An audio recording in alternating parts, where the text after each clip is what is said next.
এখানে আগের দিনে আমরা পড়েছিলাম যে ভুঙ্গিল পর্বত, ঠিক আছে, যে নবীন ভুঙ্গিল পর্বত কী আর প্রাচীন ভুঙ্গিল পর্বত কী। এবার আজকে দেখে নাও স্তূপ পর্বত, ঠিক আছে।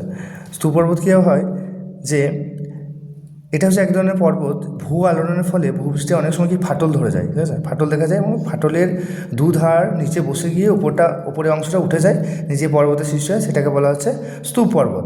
ভারতের সাতপুরা হচ্ছে এইরকমই একটা স্তূপ পর্বতের উদাহরণ। পরীক্ষাতে আসবে যে সাতপুরা কী ধরনের পর্বত, তোমাদেরকে বলতে হবে যে ভারতের সাতপুরা হচ্ছে একটা স্তূপ পর্বত। তারপরে জার্মানির ব্ল্যাক ফরেস্ট, ফ্রান্সের ভোজ এরকমই এক ধরনের স্তূপ পর্বত। এবার যখন পর্বতের ডেফিনেশন, পর্বত কাকে বলে? সাধারণত পর্বতের 900 মিটারের উঁচু বিস্তৃত শিলা দ্বারা গঠিত ভূমিরূপকে বলা হচ্ছে পর্বত, ঠিক আছে। পৃথিবীর প্রায় স্থলভাগের প্রায় 4/1 পর্বতময়, মানে পৃথিবীর যে 4 ভাগ হয় 4/1 মানে ভূপৃষ্ঠের 4/1 কি পর্বত। পর্বতের বেশিরভাগ অংশই খাড়া ঢালযুক্ত এবং খুব উঁচু নিচু হয়। পর্বতের ডেফিনেশন, পর্বতের বৈশিষ্ট্য দেখে নাও। তারপরে পর্বতশৃঙ্গ বা পর্বতচূড়া কী? পর্বতের উপরের দিকে সরু সুচালো অংশটা হলো পর্বতশৃঙ্গ বা পর্বতচূড়া। এটা যদি পর্বত হয়, তাহলে পর্বতের যে উপরের অংশটা সেটাকে হচ্ছে পর্বতচূড়া বা পর্বতশৃঙ্গ। এরকমই পর্বতশৃঙ্গ হচ্ছে হিমালয়ের পর্বতে মাউন্ট এভারেস্ট, যেটা পৃথিবীর সব থেকে উঁচু পর্বতশৃঙ্গ, যেটা কোন দেশে অবস্থিত? নেপালে অবস্থিত।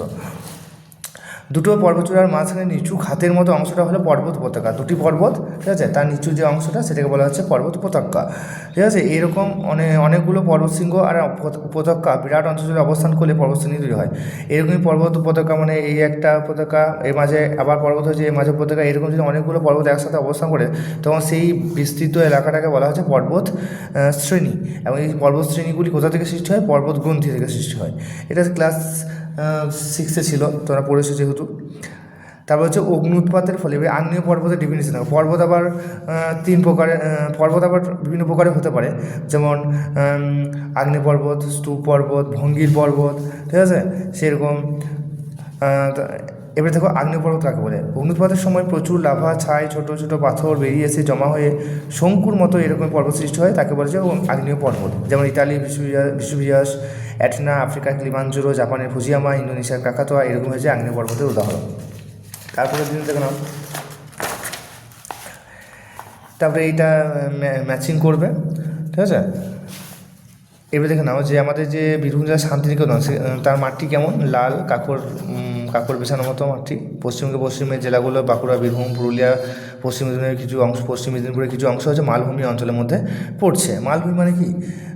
মালভূমি হচ্ছে তোমার ভূমিরূপের মাঝের শ্রেণীভাগটা, যে ভূমিরূপ 3 প্রকারের: পর্বত, মালভূমি, সমভূমি। সব থেকে উঁচু হচ্ছে পর্বত, তার মাঝারি হচ্ছে মালভূমি। সেই মালভূমি দেখে নাও। মালভূমির সম্বন্ধে প্রথমে কী রয়েছে? পর্বত বেষ্টিত মালভূমি। বুঝতে পারছো পর্বত বেষ্টিত মানে কি? পর্বত দ্বারা ঘেরা যে মালভূমি সেটাকেই বলা হচ্ছে পর্বত বেষ্টিত মালভূমি। যেমন হচ্ছে আমাদের হিমালয় এবং কুয়েলুন পর্বতশ্রেণীর মধ্যে অবস্থিত তিব্বত মালভূমি। এটা হচ্ছে পৃথিবীর বৃহত্তম মালভূমি। পরীক্ষাতে বলা হচ্ছে পৃথিবীর বৃহত্তম মালভূমি কোনটা, তখন তোমাকে লিখতে হবে তিব্বতের মালভূমি, ঠিক আছে। যখন কোনো মালভূমি একাধিক পর্বতে, যেটা বললাম, যখন একাধিক মানে অনেকগুলো পর্বত বা একাধিক পর্বত দ্বারা যখন একটা মালভূমি অবস্থান করে তখন সেটাকে বলা হচ্ছে পর্বতবেষ্টিত মালভূমি, ঠিক আছে। তবে দেখো দক্ষিণ আফ্রিকা, পশ্চিম অস্ট্রেলিয়া, অ্যান্টার্কটিকা, গ্রিনল্যান্ডের বিস্তীর্ণ অঞ্চল জুড়ে আছে মহাদেশীয় মালভূমি, ঠিক আছে। দক্ষিণ আফ্রিকা, পশ্চিম অস্ট্রেলিয়া, অ্যান্টার্কটিকা মানে অনেক বড় বড় মালভূমি, মহাদেশীয় একটা মহাদেশ জুড়ে অবস্থান করছে যে মালভূমি, সেগুলিকে বলা হচ্ছে মহাদেশীয় মালভূমি। তারপর দেখলাম মালভূমি কাকে বলে। আমরা দেখলাম যে পর্বতে 900 মিটারের উঁচু। এবারে মালভূমি কাকে বলে? আশেপাশের অঞ্চলের সাপেক্ষে হঠাৎ উঁচু, প্রায় সাধারণত 300 মিটারের বেশি উঁচু বিস্তীর্ণ ভূভাগ, 300 মিটারের উপরেও কিন্তু 900 মিটারের নিচে গঠিত ভূমিরূপকে বলা হচ্ছে মালভূমি অঞ্চল বা মালভূমি, ঠিক আছে। মালভূমি বৈশিষ্ট্য কী? মালভূমি উপরটা সমতল হয়, ঢেউলানো থেকে উঁচু নিচু হয়, টেবিল আকৃতির হয় অনেকটা, ওই জন্য মালভূমিকে বলা হয় টেবিল ল্যান্ডও বলা হয়, ঠিক আছে। টেবিল ল্যান্ড কাকে বলা হয়? ভূমিরূপে কোন বিভাগকে টেবিল ল্যান্ড বলা হয়? মালভূমিকে। তারপর দেখো লাভা মালভূমি কি? মালভূমির শ্রেণীবিভাগ হচ্ছে পর্বতবেষ্টিত মালভূমি, তারপর হচ্ছে আমাদের মহাদেশীয় মালভূমি, তারপরে আগ্নেয় মালভূমি বা লাভাগঠিত মালভূমি এবং ব্যবচ্ছিন্ন মালভূমি, ঠিক আছে। আর তাহলে আগ্নেয় মালভূমি বুঝতে পারছো, অগ্নুৎপাতের ফলে যে সমস্ত লাভা ম্যামাগুলো বেরোয় সেগুলো জমাট বেঁধে যে মালভূমি সৃষ্টি করে সেটাকে বলা হচ্ছে লাভা মালভূমি, ঠিক আছে। যেমন হচ্ছে দাক্ষিণাত্যে আমাদের যেমন দাক্ষিণাত্যে মালভূমি, মালব মালভূমি হচ্ছে এইরকমই লাভাগঠিত মালভূমির উদাহরণ।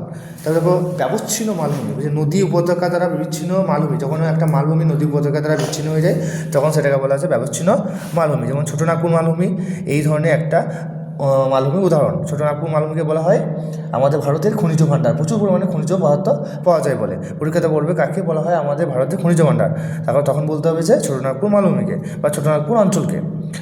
পামির মালভূমি হচ্ছে পৃথিবীর সর্বোচ্চ মালভূমি, একে পৃথিবীর ছাদ বলা হয়। তিব্বতের মালভূমি, ভারতের লাদাখ মালভূমি সবই হচ্ছে উচ্চ মালভূমি। তাহলে বুঝতে পারছো পৃথিবীর ছাদ কাকে বলা হয়? পামির মালভূমিকে, কারণ এ হচ্ছে সর্বোচ্চ মালভূমি। ঠিক আছে, ধন্যবাদ, এইটুকু পড়া রইল।